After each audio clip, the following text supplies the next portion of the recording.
So who chooses the closing date? The closing date is actually an agreement of the parties, the buyer and the seller.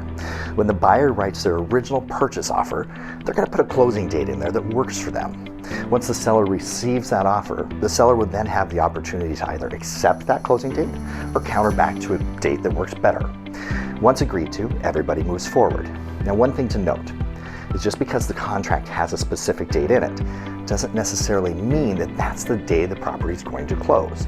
Typically it is. However, there are a number of different things that can happen throughout a real estate transaction that could cause the delay in a closing.